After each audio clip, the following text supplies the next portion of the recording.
Ahoi! Puhanud poiss tööl tagasi.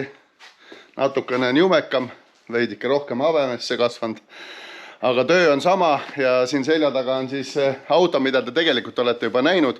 Ma kunagi lubasin, et lähme Dünosse ja räägime, aga vahepeal võeti see auto mult ära. Tehti siin mingisuguseid tuuninguid ja topiti sisu sisse. Ja nüüd ta on siis tagasi ja siin ta on.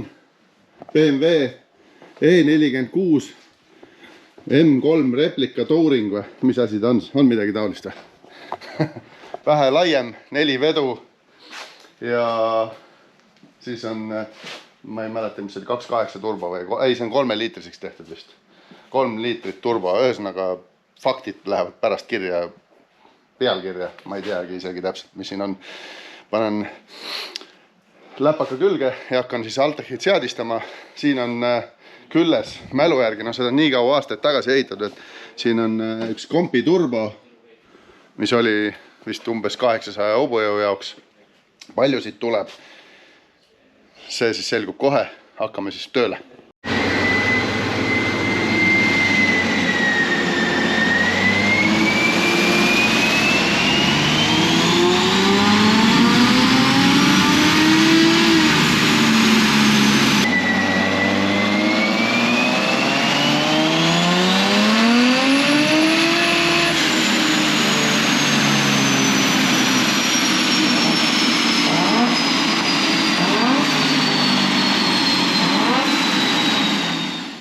No näed, siin kõrval üks võõras nägu.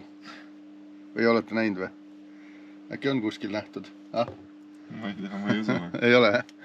Ühesõnaga, meie videodes väga pole läbi käinud, aga meil siin üks kutt tuli kaitseväest tagasi ja nüüd tundub, et tahab õppida autoasja. See on mu poeg Reno ja ta tahab õppida, ma saan aru, tehnika kõrgkoolis, aga tänase seisuga, võib-olla selle video lõpuks me juba teame, kas ta sai sisse või ei saanud. Oli seal 50 võetakse ja 55 või? 57, jah. No selge. Ühesõnaga, loodame parimat, et saab kooli sisse. Ja võtsingi siis endaga kaasa, et suvel siin õpib siis autode tuunimist ja vaatab siis, kuidas see Düno ja SIP-tuuningu asi käib ja keevitab seal summuteid ja asju ja saab üleüldse osavamaks vedele seal kodus.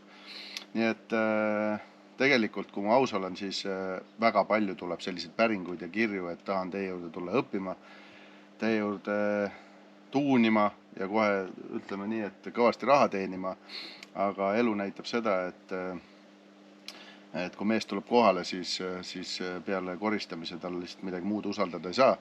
Ja tundub, et tegelikult väga huvi ka ei ole, et kohe tahaks raha teenida ja siis need diilid on jäänud katki, aga nagu ma olen varem kunagi rääkinud ka, siis enamus kutid on meil tehnika kõrgkoolist pärit, meil seal töökojas. Ja selle põhimõttega seda asja õppinud, et seda neid ka huvitab ja nüüd ma siin loodan, et siin realiseerub üks selline abimees ja järeltulija, kes siis aitab mul rohkem matkaautoga ringi reisida ja võtab siis vaikselt selle lihtsama tuuningu vähemalt või lihtsamad asjad üle, et sellised keerulised asjad loomulikult ma teen ise nagu praegu hetkel siin selle BEM-iga ja läheme siit korraks graafiku juurde, ma olen siin tegelikult tuuningu poolel maal. Hetkel on meil 442 hobujõudu tagaratast ja 550 Newtonmeetrit. Aga tegelikult idee poolest võiks selle turborõhuga siin olla olust rohkem. Ja nüüd ma hakkangi siis nagu proovima siis leida ja diagnoosi panna, et kus on see probleem. Sest süütega ma juba katsetasin, uustiga ma juba katsetasin, et saame siin natuke nukkvõlli keerata veel ja vaatame, kas hakkab tootma või hakkas. Tegelikult selle sama boostiga ma olen maanteel sõitnud ja tegelikult tundus väga kiire, aga tegemist on ikkagi väikse ja kerge autoga. Nii et hakkame jälle mõllama.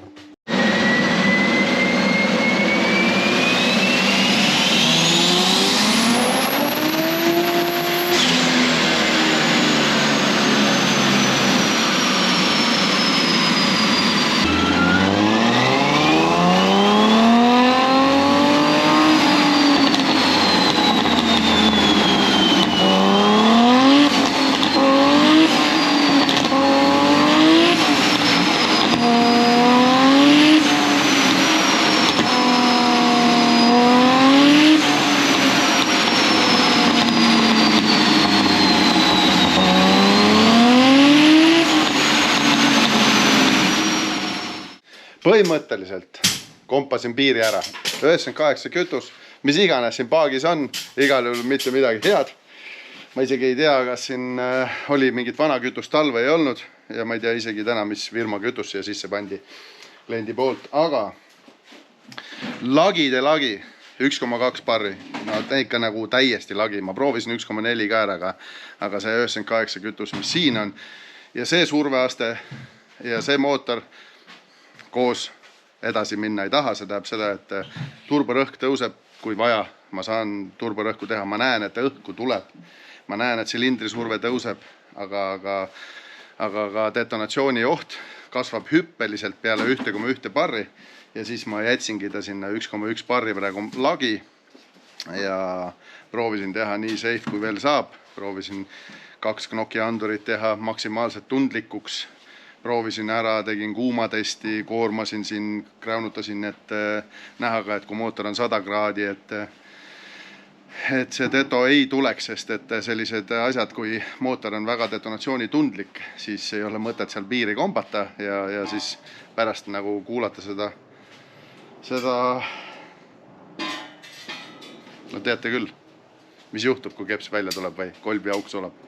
Et sellist asja mina endal lubada ei saa, aga põhimõtteliselt jäi siis 514 jäi see maksimumnumbriks, mis ma sain.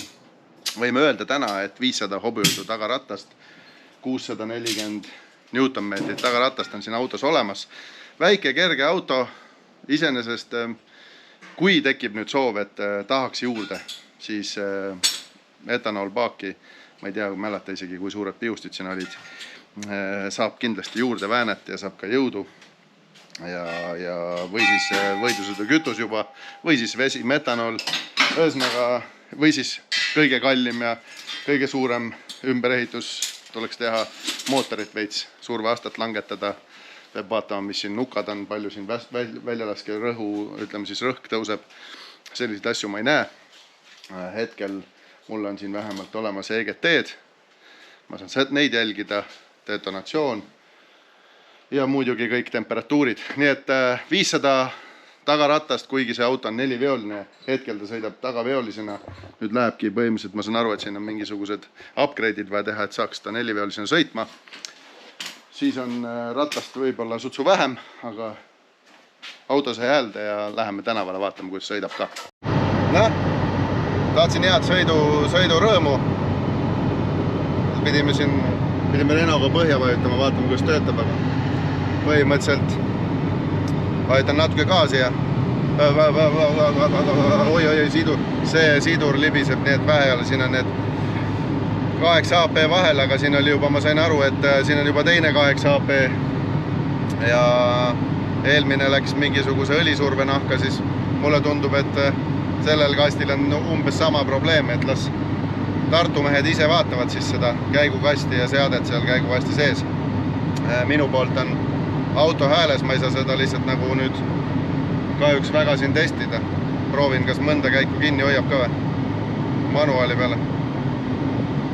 Ei, 5 manuaal. Stünos 5 seisis sees. Okei. Vähemalt kui paid 4. sisse, siis 4. hoidis vähemalt ja liikus. Ma vaatan, mis turborõhk teeb, võtad kaamera.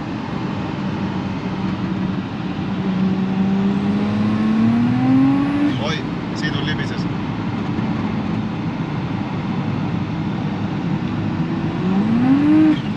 Paneme 4. 4. hoiab.